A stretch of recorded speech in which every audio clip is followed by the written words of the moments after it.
सितंबर 2023। उत्तराखंड के कालागढ़ वन में एक वन अधिकारी ड्यूटी पर गया और फिर कभी वापस नहीं लौटा। ना कोई लाश, ना कोई संघर्ष के निशान, ना कोई गवाह।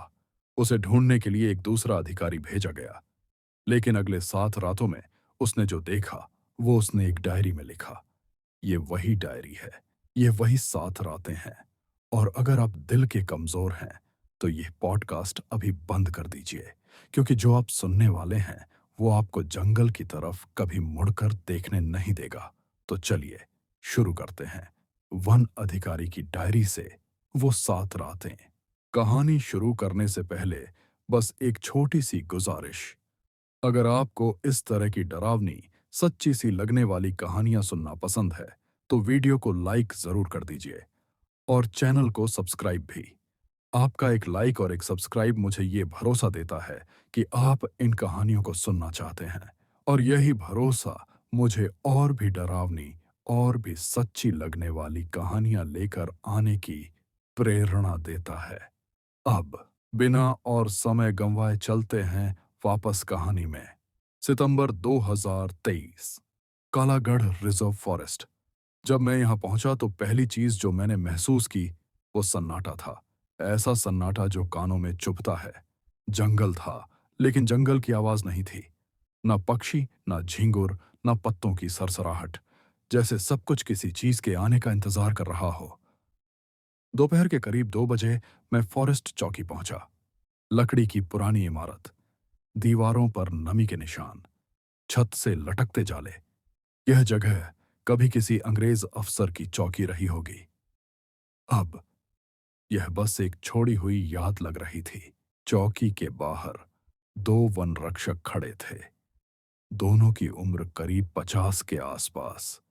आंखों में थकान नहीं, डर था। मैंने उनसे पूछा, रेंज ऑफिसर कहाँ है? दोनों एक दूसरे को देखने लगे, जैसे तय कर रहे हों कि सच बताना है या नहीं। फिर एक ने कहा, साहब, वो 4 दिन पहले गश्त पर गए थे। शाम तक लौटने वाले थे, लेकिन लौटे नहीं। कहीं कुछ मिला? मैंने पूछा। उसकी आवाज कांप गई। साहब, सिर्फ उनका बैग सेंट्रल री के पास। मैं चौकी के अंदर गया। 3 कमरे, एक ऑफिस, एक स्टोर और एक बेडरूम। बेडरूम में 2 पलंग थे। एक पलंग साफ था, दूसरे पर धूल जमी हुई थी। यह उनका है, वन रक्षक ने धीरे से कहा।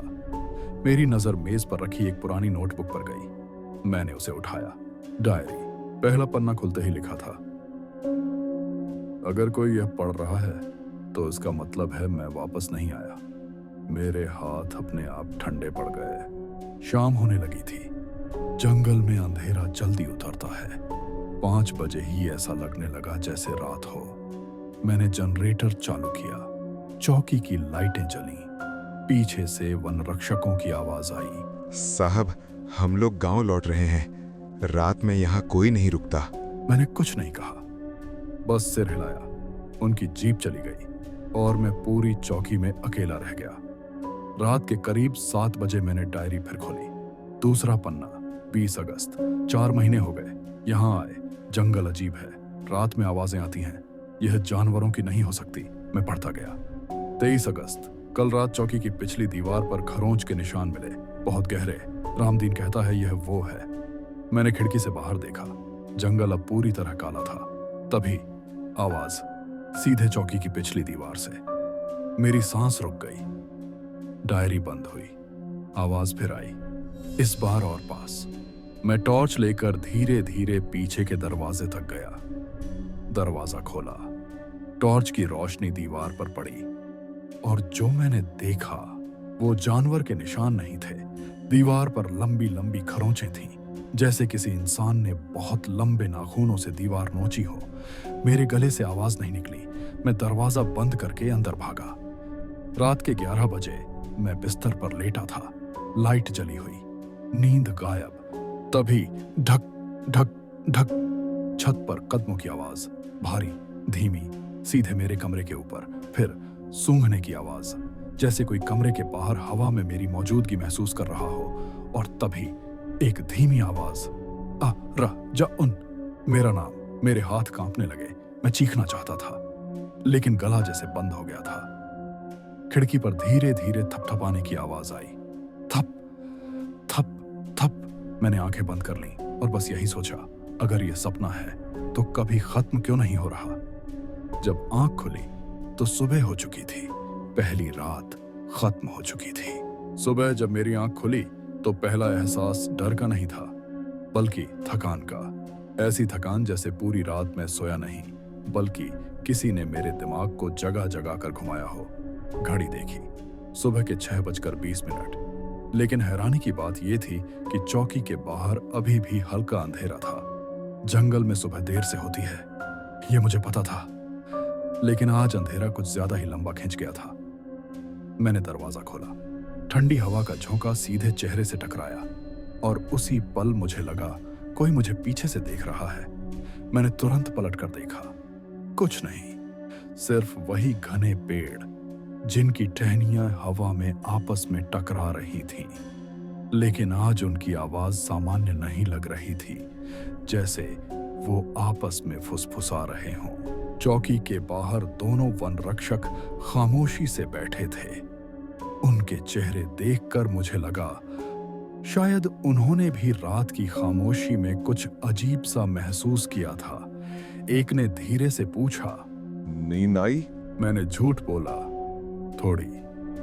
वो बस हल्का सा मुस्कुराया, जैसे जवाब समझ गया हो। ये इलाका ऐसा ही है।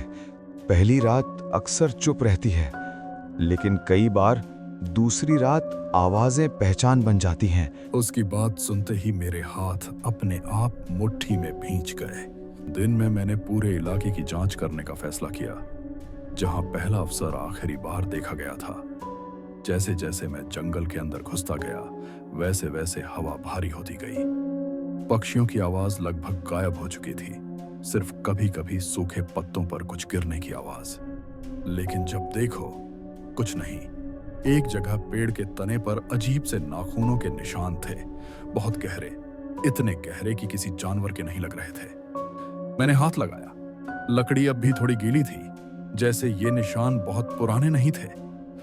दोपहर के करीब मैं पास के गांव पहुंचा। वहां एक बूढ़ा आदमी अकेला बैठा था। जब मैंने गायब अफसर का जिक्र किया तो उसने सीधे मेरी आंखों में देखा। जंगल जिसे बुला ले उसे आसानी से नहीं छोड़ता। मैंने पूछा, बुला ले मतलब?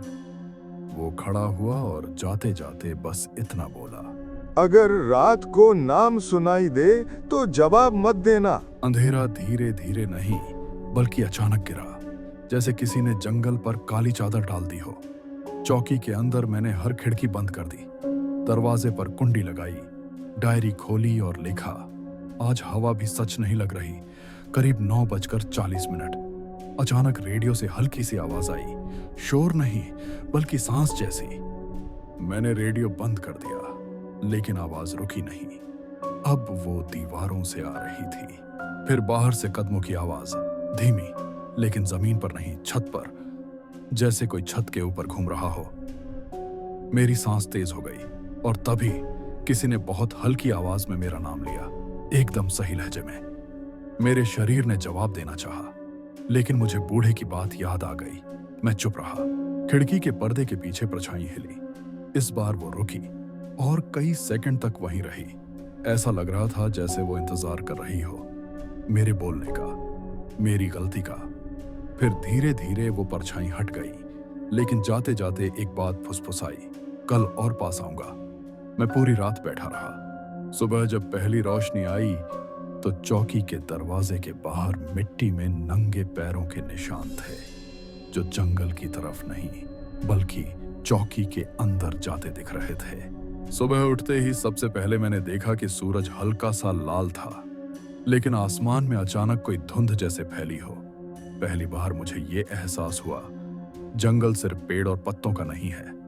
यहाँ कुछ और भी है, कुछ जिसे हम देख नहीं सकते लेकिन महसूस कर सकते हैं। मैंने धीरे धीरे चौकी की तरफ कदम बढ़ाया। हवा में कुछ अजीब खुशबू थी, जैसे सड़ी पत्तियों के साथ कुछ ताजा मिला हो। चौकी पर पहुंचकर मैंने देखा, सारे उपकरण जैसे किसी ने छुआ ही नहीं। लेकिन रेडियो की आवाज अभी भी मुझे याद आ रही थी, हवा में गूंज रही थी। जंगल की ओर देखा तो देखा कि कुछ पेड़ों के पीछे छाया हिली। छोटा नहीं, काफी बड़ा, लेकिन मानव जैसी आकृति नहीं। मैंने सोचा, क्या ये सिर्फ मेरी कल्पना है? लेकिन पांवों की आवाज जो थोड़ी पहले सुनी थी, वो फिर से तेज हुई। लेकिन इस बार जंगल की ओर नहीं, बल्कि चौकी के पीछे। मैंने धीरे धीरे अपनी बंदूक उठाई, लेकिन हाथ कांप रहे थे। दोपहर तक मैंने पूरा जंगल तलाशी लिया। हर जगह सिर्फ निशान थे, लेकिन कोई नजर नहीं आया। लेकिन मुझे एक चीज अजीब लगी, हर निशान जंगल से चौकी की तरफ आ रहे थे, जैसे कोई मुझे कहीं और खींचने की कोशिश कर रहा हो। शाम होते होते मेरे दिमाग में ख्याल आने लगे। पहली रात, दूसरी रात और अब तीसरी। लग रहा था जंगल मुझे परख रहा है। हर पत्ते की सरसराहट, हर हवा का झोंका, हर पक्षी की आवाज, सब कुछ कह रहे थे, लेकिन मैं सुन नहीं पा रहा था। तीसरी रात इस बार अत्यधिक गहरी थी, जैसे सूरज ने पूरी तरह चौकी को छोड़ दिया हो। मैंने अपनी बंदूक और रेडियो पास रखा। जैसे ही घड़ी 9:50 दिखाती है, मैंने सुना फुसफुसाहट। पहली बार मैंने महसूस किया कि आवाज केवल मेरे कानों में नहीं, बल्कि मेरे सिर के अंदर थी। क्यों डर रहे हो? एक धीमी आवाज बोली। मैंने जवाब देने की कोशिश की, लेकिन आवाज ने मेरा गला बंद कर दिया। फिर छत पर कुछ गिरा, धीमी लेकिन भारी। मैंने झुककर देखा, कुछ नहीं। लेकिन जैसे ही मैं सीधे खड़ा हुआ, मैंने देखा दरवाजे पर किसी ने हल्की खुरचाई की। मैंने फुसफुसाया, कौन है? कोई जवाब नहीं। लेकिन फिर पर्दे के पीछे एक आंख चमकी, इतनी तेज कि मेरी सांसें थम गईं। मैंने अपनी डायरी खोलकर लिखा, अगर मैं आज रात बच गया तो कल के लिए मुझे सामान्य नहीं रहना चाहिए। जंगल बदल चुका है और मैं अब केवल देखता नहीं, सुनता भी नहीं, मैं महसूस करता हूं। रात के बीच जंगल में कोई हंसी गूंजी, धीमी, कराहते हुए, जैसे कोई अपने दर्द के साथ खेल रहा हो। मैंने महसूस किया कि यह जंगल अब सिर्फ पेड़ों का नहीं है, यह सांसों का, छायाओं का और डर का है। सुबह जब पहली रोशनी आई, मैंने देखा दरवाजे के बाहर पांवों के निशान फिर से थे, लेकिन इस बार अंदर की तरफ। जैसे कोई रात भर मेरे आसपास रहा हो और अब मुझे बस उसका इंतजार करना है। चौथा दिन, सुबह की हल्की धूप जैसे धीरे धीरे जंगल में गिर रही थी, लेकिन आज कुछ अलग था। हर आवाज मुझे पहले से ज्यादा तेज लग रही थी। पक्षियों की चहचहाहट भी कुछ डरावनी लग रही थी और हवा में जैसे कोई मुझे देखकर मुस्कुरा रहा हो। मैंने अपनी डायरी खोली और लिखा, तीसरी रात के बाद मुझे अब कोई भी आवाज सिर्फ आवाज नहीं लगती।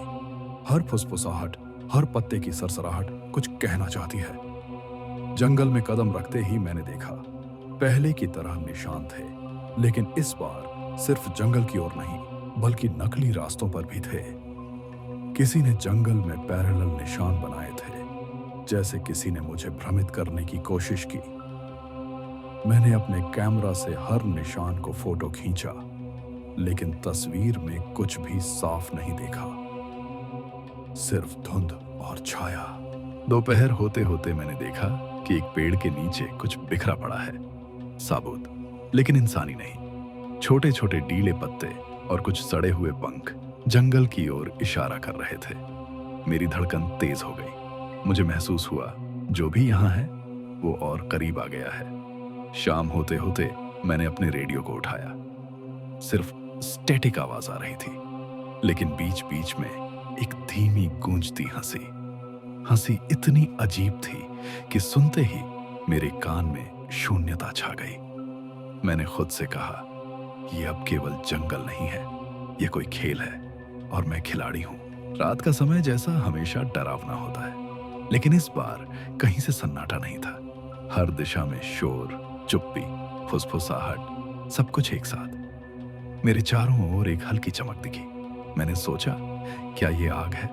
लेकिन जल्दी ही मुझे पता चला, ये आग नहीं, बल्कि छाया की आंखें थीं। एक एक करके वो करीब आती जा रही थीं, जैसे जंगल ने मुझे पहचान लिया हो। मैंने अपनी बंदूक उठाई और धीरे धीरे पीछे की ओर बढ़ा। लेकिन हर कदम पर मुझे ऐसा लगा कि जंगल सांस ले रहा है। पेड़ों की शाखाएं हाथों जैसी हिल रही थीं, पत्ते फुसफुसा रहे थे, यहां मत रहो। फिर अचानक एक जोरदार चीख, जो कभी इंसान ने नहीं की, मुझे मेरी जगह जम गई। मैंने देखा दरवाजे के पास एक बड़ा अंधेरा खड़ा था, सिर झुका हुआ, लेकिन आंखें मुझे घूर रही थीं।